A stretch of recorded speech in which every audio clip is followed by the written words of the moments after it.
people like you, there's nothing to push back on. That's easy. But there's a basic human thing that doesn't. I think it's almost easier to be a journalist. Like journalists do this well, where they don't have empathy for the person. They're just asking the hard questions. So where were you at this time last night? Because that's very suspicious. It's in contradiction to what you said, and they're just doing factual stuff. And if you actually truly have a conversation with another human being, you empathize, it's very difficult. Because they have a story, they have a vision of themselves, that they're the good person. And to call somebody a liar while having empathy, basically imply that they're a liar, that's damn hard. So anyway, but I'm well said. I agree. Trying to figure this thing out. Can you make the case that the January 6th storming of the U.S. Capitol is a big deal? And can you make the case that it is not a big deal? I think the case is overwhelming that it was a big deal. And I opened the book with this before going back to the end of the Civil War, because I think it echoes that moment. You had a group of people who literally tried to stop the peaceful transfer of power and were intending, and there's overwhelming evidence of this, if they had caught the vice president or the Speaker of the House, to do bodily harm to them or to kidnap them. So this was a coup d'etat. That is the definition of a coup d'etat, when you try to capture and prevent elected officials from doing their job. That's a huge deal. That had happened before in our country in states. I talk about this in Louisiana, in Tennessee, and places like that after the Civil War, but it never happened in the Capitol. That's a huge deal. That is, if I might say, that's like what we would think of as third world behavior in our society. And no offense to those from other parts of the world. I'm just trying to make a point as how we see that as happening somewhere else, not here. That's a big fucking deal. The case that is not a big deal, I guess the case to make there is that they didn't succeed. The case that is not a big deal is not that their intentions were not bad. I don't see how you can defend their intentions. The case is the case that's not a big deal is that they're a bunch of clowns. And they broke in, but in the end, once they got in there, they didn't know what to do, which is true. And so, I think a professional coup plotter would say these were the amateurs, and that they had no real chance of succeeding because once they got into the Capitol, they had no plan what to do next. What were they going to do? Steal stapler from Nancy Pelosi's office? They didn't seem to have a plan, and then what ended up happening, they left the building. Well, that would be the case. That's not a big deal because their intention was not to overthrow. Their intention was to protest, because if the intention was to overthrow, it would be much more organized. I think the evidence is pretty overwhelming that they intended to stop. They were there to stop the certification of the election. They were there to prevent Donald Trump from having to leave office. They just didn't have a good plan. This was the Keystone Cops.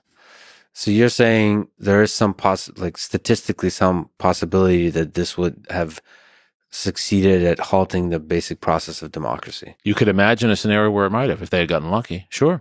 If they had caught the vice president. But what could have, if they caught the vice president? They couldn't go on and certify then. He has to be there. But don't you think that would resolve itself through police action and so on? My question is how much is this individual hooligans and how much of this is a gigantic movement that's challenging the very fabric of our democracy? It's not a gigantic movement.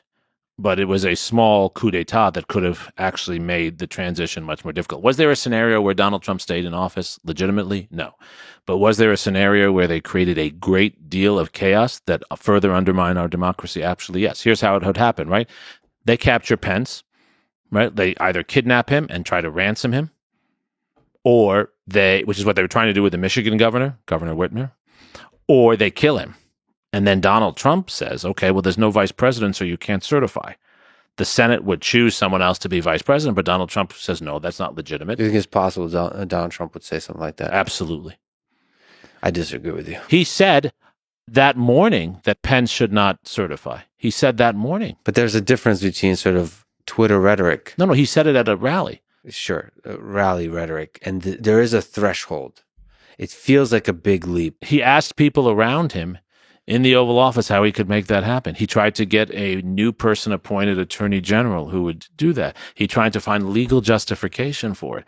I think the evidence is overwhelming that Trump was supportive of efforts after the election didn't go the way he wanted to keep him in office. And Whether that's legally actionable and whether one thinks that means he's a bad president or not is a matter of opinion. Mhm. But facts are facts. Yeah, well, I just wonder if it's possible for him to have stayed president in this kind of context. To No. me, it seems like a heated, just like you said, elections can even be violent. They're heated. People are very upset. When Donald Trump won the presidency in 2016, I was in Cambridge, Massachusetts. The amount of anger, I was just get the energy I was getting from people. I mean, if there was any way to channel that anger, I think people would be in trouble. But let's anger. Yeah, I agree with that, and that is right. And elections are violent, as I said. But this is different. This is the person in the office of the presidency using the power of the presidency to try to stay in office, to imperil people's lives, to distort our government on a scale we had not seen before. And these are not opinions of mine. We have the documentary evidence. We have the testimony from people about this. We can differ over what you think of his presidency as a whole. We can differ over whether you think he should be held legally responsible. Those are matters of opinion. But the facts are he sat on January 6th, watched it on TV, did not send ever did he ever send any protection for Congress. That is his job.